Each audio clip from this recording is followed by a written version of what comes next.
อ่าคล้ายๆเพิ่นเข้าไปก็คือประเทศปูนเขาก็ฮ้อนค่ำนั่นแหละอ๋อเบาเบาตูนเนี่ยฮ้อนค่ำก็ไปฮ้อนค่ำแหละจังหวะมันเข้าไปมันเป็นถ้ำเนาะโดยมันเป็นถ้ำมันเป็นถ้ำตามซอกตามหูตามหยังไปชนะมุดไปแล้วก็เป็นไปตามซอกตามแล้วมันมุดไปแล้วมันจะเป็นโถงเป็นถ้ำแล้วก็ไปอีกมันก็กว้างแล้วก็ไปแล้วก็ห้อมไปใช่ไหมโอ้ก็คือโถงถ้ำมาแหละบัดนี้แหละมันไปเข้าไปในลึกไปแล้วพอมุดเข้าไปอยู่ในโถงในถ้ำแหละบัดนี้มันเขาก็บ่จักว่าทางนอกมันฝนตกบ่ตกเลยแต่บัดนี้ก็พอเพิ่นสิกลับออกมาบัดนี้ก็กลับออกบ่ได้แล้วมันน้ำท่วมเออน้ำท่วมหูแล้วตันจูรูอยู่บ้านนี่เดี๋ยวก่อยสิโอนเงินเข้าให้เด้อบ่เตียงเด้อโดยขอบใจเบาตูนเด้อโดยจิตมีเองขอบใจคือการสู้ๆเพิ่นเด้อโดยสู้ๆเฮ้ยโดยเรียบร้อยละไปหน่อยอำเภอเชียนบ่เห็นบ่6,100,000 กีบเนาะเป็นที่เรียบร้อยพี่น้องเอ้ย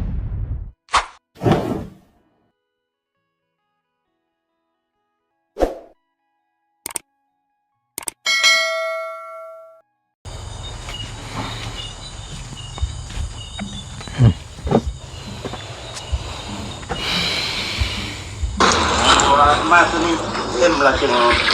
พร้อมกันเลยเนาะเพิ่มพลังก่อนเย็นๆด้วยสร้างเรียกร้องมาว่าสติงให้นี่ว่าซะไว้ดีเลยพี่น้องว่าสติงเรื่องถือว่าเร่งมือแบบจวดจ้าได้สร้างอยู่อันพี่น้องเอ้ยเมืองลองแจ้งกันจะมาเทพืชเนาะ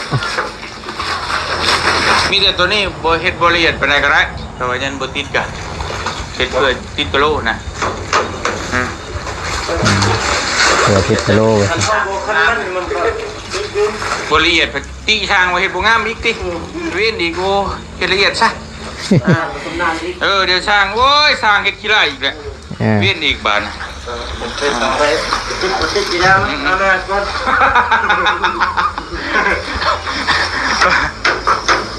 อันนั้นเรื่องมาทีหลังบ่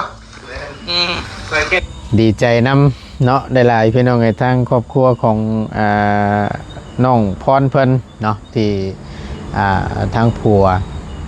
ที่ว่าติดต่ำนะช่องครอบครัวเนี่ยก็ต้องปิ้นน้ำเน่พี่น้องเนาะทางบรรทุนกับบ่ได้ขึ้นไปร่วมงานน้ำเนาะหรือว่าขึ้นไปช่วยสมทบน้ำอีกแห่งหนึ่งเนาะก็มีแต่ทั้งบ่เตียงแล้วก็กับเบาเงาพี่น้องแล้วก็กับน้องพัดไส้ขึ้นรอบ2นี่แล้วก็กับเห็นเบาแก้วน้ำบ่อแต่เบาแก้วเดินทางกลับแล้วพี่น้องเนาะแล้วก็ล่าสุดนี่ก็ทั้งทีมงานเนาะทีมงานเขาก็ได้เดินทางขึ้นมีทั้งเบาบุญสารวัตรแล้วก็พร้อมกับเบาจันแล้วก็เคยล่าเนาะหรือว่าทั้งเบาเพิ่งหันพี่น้องเลยขึ้นไปทีมงานขึ้นไปนำอีกหอมนึงพอดีทางเบาบุญสารวัตรนี่นะจะมีงบแหละตามเบิ่งเพิ่นจังได้ขึ้นพี่น้องเลยเอากะสิมานั่งแบบอยู่ทั้งหลังอันนี้พี่น้องเลยพอดีว่าทั้งห้านเอื้อยเราเปิดเพลงเสียงดัง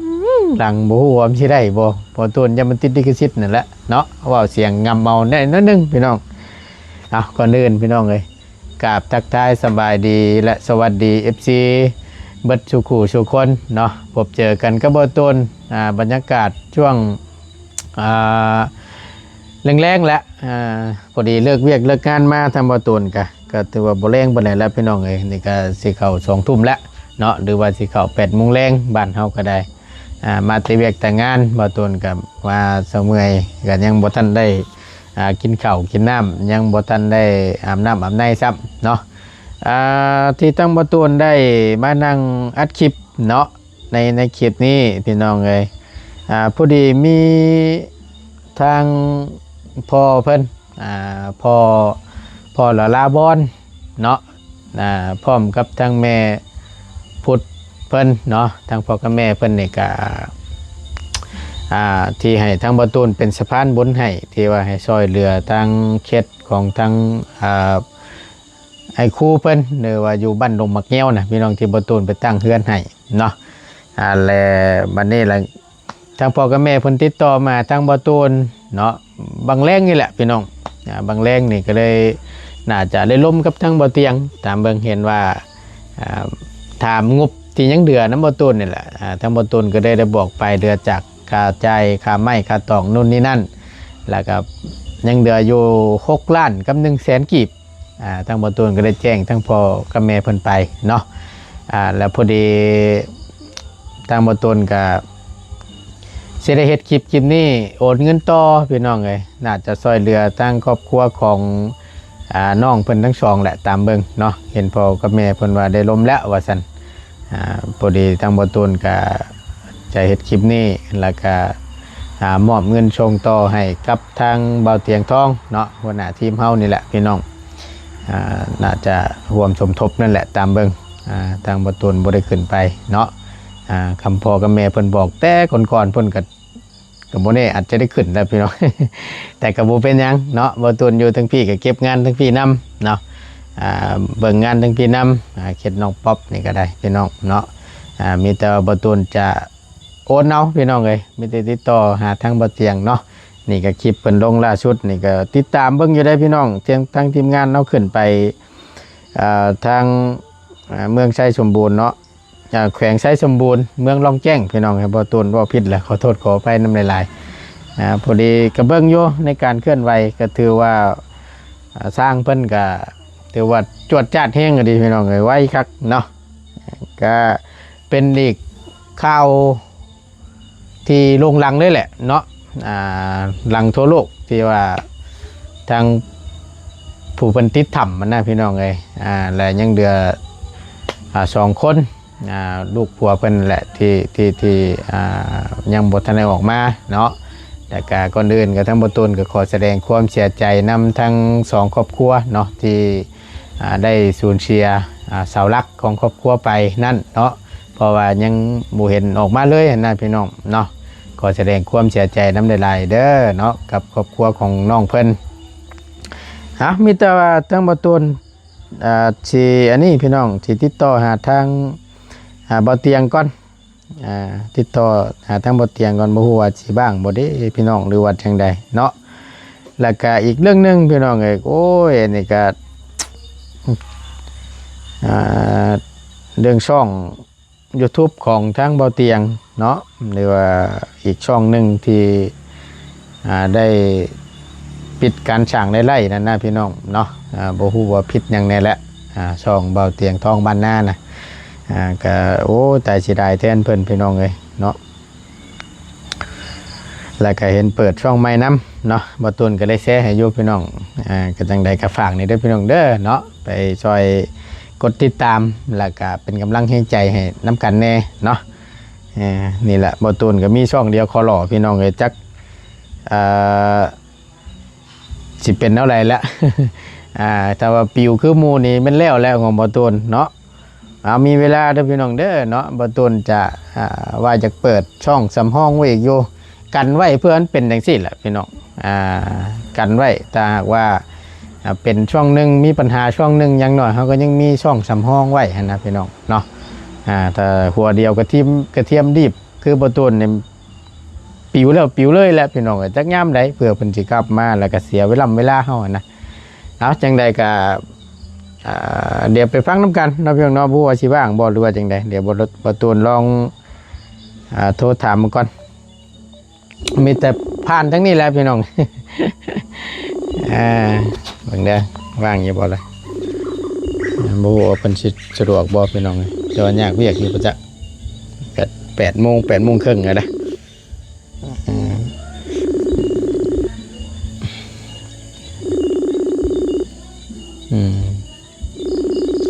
ย่าแต่เพลงแล้วบ่ตูนนะหมวบจังไม้ตัวนี้เองหลุดคักซ้ำบ่ว่างจะมาจักเนาะ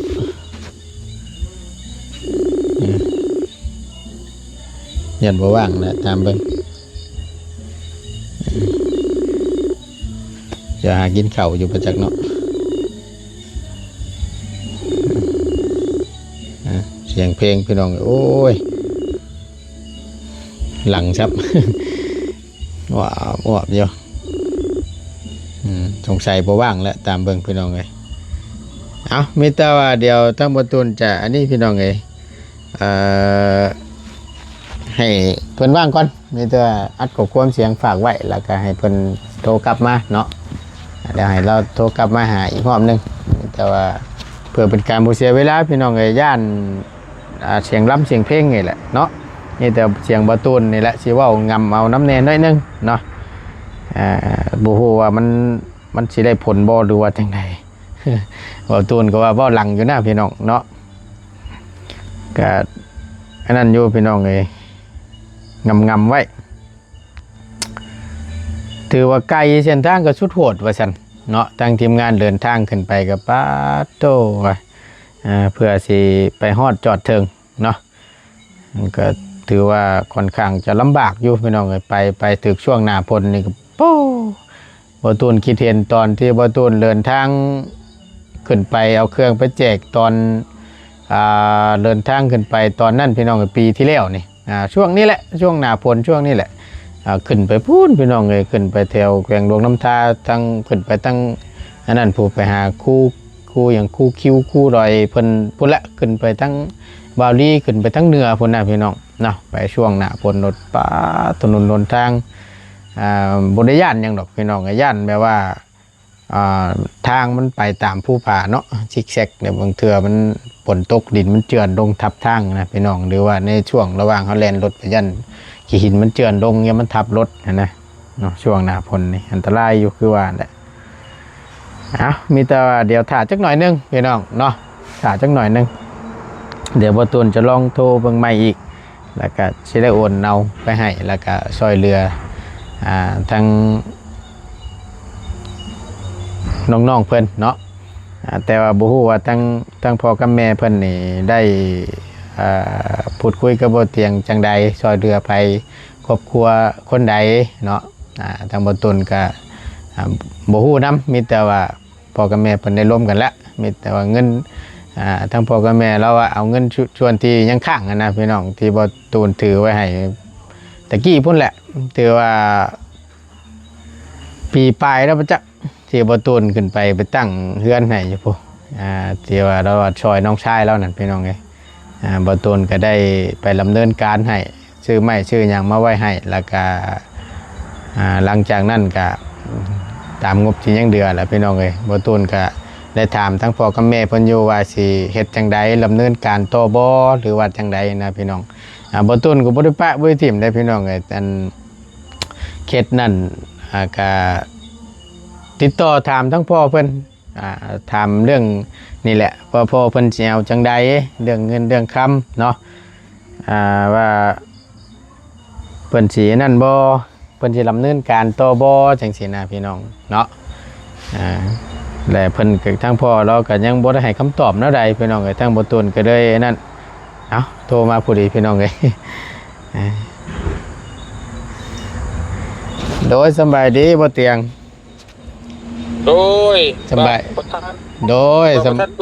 เจ้ากินฮอดนี่แหละเฮ้ยเนาะบ่ได้พ้อกันล้นเติบเลยวันพันปีกูเห็นโทรมาเฮ็ดหยังไอ้จอดที่แรงว่ารถกะเห็นว่าอะไรยังบ่ทันเข้าไปคิดนิดนึงยังบ่ทันกลับห้องบ่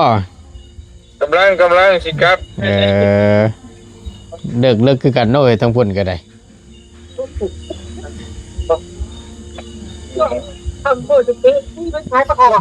เป็นอะไรเป็นอะไรว่างอยู่บ่ได้หากำลังที่คือเกิดกลับมาห้องเลยได้อยู่เพิ่นบอกเพิ่นจอดรถจอดล่างเจือบ่มาบ้านเพิ่นไปควงหน่อยสิบ่ฮอดเฮือนว่ะสิโดนจ่อยางก็ควงทางเข้าบ่ได้เด้อเนาะโอ้บ่ได้เลยเอาอัดคลิปอยู่ด้วยบ่เตียงเด้อโอ้คลิปบ่โดยสบายดีเด้อโดยสบายดีเป็นได้ไหนฝนตกอยู่บ่ทั้งพุ่นมาแรกๆก็คืออยู่บ่ตูนเลยบ่ก็อยู่ไปโดนไปเฮงพายป่านนี่ตายสั่งบ่แต่เขาเพิ่นมันยังไม่เฮงเบิดได้กระเป๋าก็เฮงไปแล้วบัด บ่ว่าทั้งใดเนาะเฮ้ย เออ อยู่อยู่พี่ก็กอบก็คือกันนี่ฝนตกอยู่แต่บ่ชุ่ม โอ้ ตก อ่าตกชุ่มแต่ขี้ดินแหละจังว่าน่ะ แนวอื่นมาประชุม แนวอื่นบ่ชุ่มน้ำ ไป เมื่อย หน่อย เมื่อยน้ำอยู่กับจังหวะน่ะ เป็นได้เวียกการงานเฮาดำเนินไปฮอดใจแหละ นี่ล้างค่าแล้วก็อันเทพื้นแล้วเดือแต่โบกกับติดบานประตู มถือว่าบ่ลงเด้เนาะไว้ดิเนาะช่างเพิ่นเนาะ ไว้เขาก็ยังยอมอยู่ ก็ถือว่าชายจวดดีๆดิ 6 มือว่าหักได้6 มือกันนะ แค่ โอ้โหว่ะ เนาะมีคือว่าจะว่ามีแต่พูนเป็นประจักษ์ จังหวะ มันบ่ได้ถ่ากันเด้ โดย จวดจ้า มัน แล้ว ไว้เกินนะเอาไปมา10บ่ฮอด10 มือเลยสิแล้วมันก็ ขนาดเท่าใดขนาดเดือนนะ ก็7 เมตร7 เมตร 50คูณ4 เมตรประตู โอ้กำลังดีเนาะพอดีงามจำนะ เด้อพอดีกับทัดรัดนะ แม่นเพราะว่ามันกับบ่น้อยบ่ใหญ่พอดีคักละ โดย อยู่น้ำกันสองคนกับลูกแล้วได้หน่อยเนาะ 3 สามบ่ โดย3 คนไม่รู้ โอ้ยพอดีงามฉันพอดีงาม โอเคอยู่ว่ะ โดยแล้วมัน พออยู่ มันเป็นได้เฮ้ยอันนั้นน่ะก็ถามได้จังหน่อยหนึง เรื่องราวมันอันที่ลูกผัวเพิ่นนั่นน่ะ อืมอ่าคล้ายๆว่าเพิ่นเข้าไปก็คือประเทศปูนเฮาก็ฮ้อนค่ำนั่นแหละ อ๋อ เบาตูนเนี่ยฮ้อนค่ำเข้าไปฮ้อนค่ำแหละจังหวะมันเข้าไปมันเป็นถ้ำเนาะ โดย มันเป็นถ้ำตามซอกตามหูตามหยังไปชนะมุดไปแล้วก็เป็นไปตามซอกตามแล้วมันมุดไปแล้วมันสิเป็นโถงเป็นถ้ำแล้วก็ไปอีกมันก็กว้างแล้วก็ไปแล้วก็ห้อมไปซั่นน่ะ โอ้ ก็คือโถงถ้ำมาแหละบัดนี้แหละมันไปเข้าไปในลึกไปแล้วพอมุดเข้าไปอยู่ในโถงในถ้ำแหละบัดนี้มันเฮาก็บ่จักว่าทางนอกมันฝนตกบ่ตกเด้ แล้วบัดนี้ก็พอเพิ่นสิกลับออกมาบัดนี้ก็กลับออกบ่ได้แล้วมันน้ำท่วมน้ำท่วมหูแล้วตันจูรูอยู่บัดนี้ หาทาง จะ อ อ อ อก กบ่ได้นะ หาทางออกบ่ได้ซ้ำบัดนี้ แม่นประมาณนั้น โอ้ยเนาะพี่น้องเอ้ยคักแน่เด้ซะและครอบครัวหนึงเด้ซะบ่เตียงเพิ่นได้กลับขึ้นบ่หรือว่าแนวใดทางน้องหยังน้องปิ่นบ่ น้องเม่นน้องปิ่นเนี่ยเมื่อดวงพระบางแล้วบ้านเพิ่นอยู่ดวงพระบางพุ่น อืมครับแล้ว ครับ ทาง ดว นั้ ง น พระ เนาะ บางแล้วตอนนี้โดย เอาแต่น้องเพิ่นนี่บ่กลับเนาะอันเพิ่นน้องเพิ่นผู้นี่เนาะน้องพรบ่ชื่อเพิ่น แม่นน้องพรเนี่ยเพิ่นบ่กลับเพิ่นว่าสิอยู่นี้เพิ่นว่า เอ่อน้องเพิ่นเป็นคนทางใดซะนะแขวงใด เป็นคนแข่งหัวพันบ่ตุน ปาโต มาไล่ผัวอยู่พี่บ่ อืม คนละแขวงคนละเมืองเลยพี่น้องเอ้ย คนละแข่งคนละเมืองไป คนละชีพคนละแดน เนาะ แต่ก็แบบมาได้ผัวอยู่บ้านเดียวกันนะ อืมโอ้ แต่ว่าอยู่ตั้งเหนือกันเบิด สรุปแล้วเนี่ยมันอันนั่นแหละเนี่ยเนาะผัวแล้วเนาะ โดยก็ยังบ่ฮู้แล้วก็คาดว่าเป็นญาติพี่น้องกับเปอร์เซ็นต์ก็ว่ายันมันก็ทุกว่าแล้วมันโดนเนาะมันเดือนปลายได้ แม่น แต่ก็ได้ อืม เปอร์เซ็นต์ก็บ่อย่างมีแล้วนะตัว มันก็หล่นพอสมควรเนาะ แม่น เอาก็พอดีจังซี่บ่เตียงไงพอดีทั้งข่อยโทรหาเนี่ยพอดีมีอันทางแม่เพิ่นพออันลาบอนน่ะนะทั้งแม่เพิ่นได้โทรหาร่วมกับเจ้า แต่พอดีทั้งพ่อกับแม่เล่าว่าเงินยอดเงินส่วนที่ยังค้างอยู่น้ำข่อยนี่แหละเป็นเงินเราเองแหละเราว่าให้โอนไปให้ทั้งบ่เตียงว่าบ่ฮู้ว่าเราล้มกับเจ้านั่นได้ สิบอกว่าซอยทั้งน้องพรบ่หรือว่าจังใด แม่นแล้วลมบอกข่อยแล้วอันเป็นสิซอยทั้งอันปูน้องปิ่นนะก็อันทั้งซอยสมทบเป็นเพื่อนน้องพรว่าซั่น โอ้โอเคได้จ้ะเห็นเราแชทมาหาบางแรงนี่โอ้ได้ว่าพอดีกำลังสิกลับมาห้องนี่นะ ก็ได้ว่าติดต่อหาแล้วมิแต่ว่าสิส่งอันนี้แหละคือเก่าห้อยแล้วบ่เตียงเอ้ย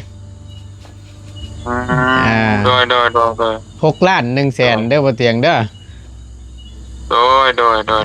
6 ล้าน 1 แสนเดี๋ยวส่งเข้าไปให้คิวเก่าเนาะโดยขอบใจหลายๆบ่ตูนโดยบ่เป็นหยังบ่เป็นหยังบ่เตียง มื้อใดจะลงมาวิทย์พุ่นแล้วเนาะแล้วพุ่นนั้นเนาะแม่นมาเฮ็ดแล้วให้เพิ่นแล้วก็จังสิกลับลงไปว่ะเจ้าว่าสิเบิดเดือนรีจังจิ้นแหละเดือนน่ะมันสุดเจ็ดสเปดเด้เนาะโดยยัน1 2พุ่นนั้นเนาะโดยและเดี๋ยวสิกลับเมื่อไรตอนนั้นพักผ่อนน้อยจะขึ้นน้ำชิโปนก็ได้โดย อันนี้ก็เที่ยวไปเที่ยวมาอยู่โอ้ยเนาะเอาอยู่ดีมีแห้งสู้ๆคือกันข้างในก็ได้คือกันเนาะเป็นอะไรทั้งอันนั้นน่ะช่องมันเป็นอะไรเคยคือจังว่าช่องปิดบ่แบบบริซะโอ้ยเนาะบริซะง่ายๆเนาะนั่นอยู่ก็เฮ็ดจังได๋คือว่าจังได๋มันอยู่แล้วก็ปั๊บไปบัดเดียวนะเฮาก็บ่ฮู้อีนู่นอีนี่ก็เนาะสร้างเป็นเลยจังแม่นยากก็แต่เนาะมัดระวังนั่นแหละไผก็ได้มันคือยากนะกด YouTube กูมื้อนี่มันเพิ่นเอา AI ตรวจเด้เข้มงวดแฮงเนาะเฮ้ยแม่นบ่แม่นคนตรวจเด้ใช้ AI ตรวจแล้วมันก็บ่จักแล้วเฮาเว้านำบ่ได้โอ้คือคนเนาะคือของข่อยดีหัวเดียวกระเทียมดิบไม่นี่เรียบร้อยแล้วบ่เตียงไงหัวเดียวกระเทียมรีบช่องเดียวเด้เรียบร้อยแล้วเด้จังว่าแล้วมันก็พังไปก็ช่องเดียวมันอาจจะสงสารก็มีแต่บ่เป็นก็มีนี่โอ้ยสาธุเด้อเชิญเด้อกับฟังนั่นใกล้อยู่เด้อเนาะจังว่าเนาะก็เฮาคิดมองโลกในแง่ดีแล้วกำหนดเพิ่นแนวใดจะอันจักเดือนจักทิศเพิ่นสินั่นมาให้จังว่าน่ะมันคือมันแก้บ่ได้ก็คือตั้งใหม่เลยน่ะมันให้มันแบบก็ตั้งใหม่เริ่มต้นใหม่ให้ผ่านกฎใหม่อิหยังใหม่ทุกอย่างนั่นแหละแต่ว่าก็เป็นอนาคตก็อาจจะเอาเป็นช่องเก่าแต่ว่าตั้งใหม่น่ะเริ่มใหม่ได้เบิ่งก็เพิ่นให้เพิ่นแก้ให้ก่อนจงให้อาจารย์เพิ่นแก้อยู่แล้วจังนี่ได้ก็จังว่ากันเนาะเฮ้ยมันยากแต่เอาจังได๋ก็ฝากนำเด้อพี่น้องเด้อเนาะคือเก่าบ่ชื่อช่องบ่เตียงทองบ้านนา EP 2บ่แม่นเตียงทองบ้านนาV2 โดยก็ชื่อคือเก่าแหละแต่ว่าเป็นเวอร์ชัน2นะเวอร์ชัน2เนาะฝากเข้าไปกดติดตามเป็นกำลังแห่งใจให้เด้อพี่น้องเด้อเนาะเปิดช่องใหม่ตัวเตียงทองบ้านนานั่นถือว่าถูกปิดไปแล้วผิดกฎโดยของ YouTube เพิ่นพี่น้องเอ้ยเห็นเลยก็อ้าวคือจะว่าเป็นนั่นเนาะป่านนี้ว่ะสไตล์เดียวก็คงบ่ดีเลยโดยช่องตึกปิดว่าซั่นเนาะจังใดก็ฝากนำพี่น้องเอ้ยเนาะโอเคมิแต่ว่าเดี๋ยวค่อยสิโอนเงินเข้าให้เด้อบ่เตียงเด้อโดยขอบใจเบาตูนเด้อโดยยินดีมีเองขอบใจคือการสู้ๆเพิ่นเด้อโดยสู้ๆเฮ้ยเนาะโดยขอบใจเจ้าเป็นน้องเอ้ยเนาะมีแต่ว่าทางบ่ตูนจะโอนเงินจำนวนนี้เนาะให้ทางบ่เตียงเป็นสะพานบุญต่อพี่น้องเอ้ยซอยทางพ่อกับ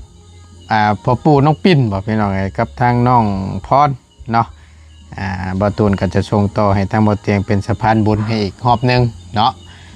แป๊บหนึงเดี๋ยวพี่น้องเด้อเดี๋ยวบ่ตูนชงก่อนเนาะเสียงเพลงเสียงลำปาโตโอเคพี่น้องเอ้ยมาบาทนี่โอนเงินให้ทางบ่เตียงก่อน เตียงนั่งอักกินยังวะฮะ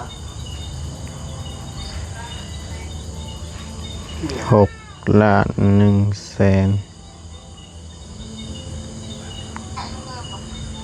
ล้าน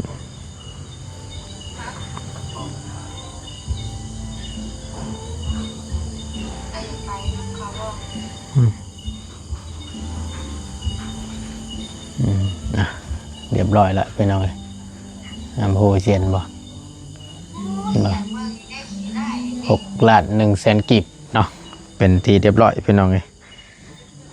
เดี๋ยวส่งสลิปนี่ทางบ่เตียงก่อนเรียบร้อยละเนาะโอเคโอ้เสียงเพลงก็นี่ส่งให้เรียบร้อยพี่น้องเนาะเอาก็ถือว่าแล้วเสร็จสิ้นเป็นที่เรียบร้อยเนาะทางบ่ตูนก็ได้เป็นสะพานบุญให้อีกทอดหนึ่งเนาะทางทีมงานแล้วก็ก่อนอื่นทางบ่ตูนก็ต้องขอขอบบุญขอบคุณขอบอกขอบใจทางพ่อลาบอนพร้อมกับทางแม่พุทธวันเนาะขอบบุญขอบคุณในลายขอให้ต้องพ่อกับแม่พ่อพร้อมครัวจงสุขภาพร่างกายแข็งแรงเนาะโชคมันร่ำรวยขอให้อยู่มันคนยืนสุขกายสบายใจเด้อพ่อกับแม่เด้อขอให้บุญที่ทำในครั้งนี้เนาะก็ขอให้กลับคืนผ่าทางพ่อกับแม่ครอบครัวของพ่อกับแม่ร้อยเท่าพันเท่าเด้อเนาะสาธุขอบบุญขอบคุณในลายเนาะบ่ตุนก็จะได้หาอาบน้ำอาบในก่อนบาดนี้พี่น้องเลยพักผ่อนหย่อนกายเช้ามีแห้งตื่นมาแล้วก็จังคอยลุยงานต่อเนาะขอบบุญขอบคุณในลาย FC ที่คอยเป็นกำลังให้ใจเนาะและเข้ามาติดตามรับชมคลิปโดยบกขามโฆษณาสิ่งที่สำคัญเนาะบ่ปะบ่ถิ่มขอบบุญขอบคุณในลายโชคมันร่ำรวยพี่น้องสำหรับคลิปนี้ลาแล้วสบายดีเด้อพี่น้องเด้อเนาะโอ้ยเสี่ยงละคลิปนี้พี่น้องเอ้ยกูสิได้บ่เด้เนาะไป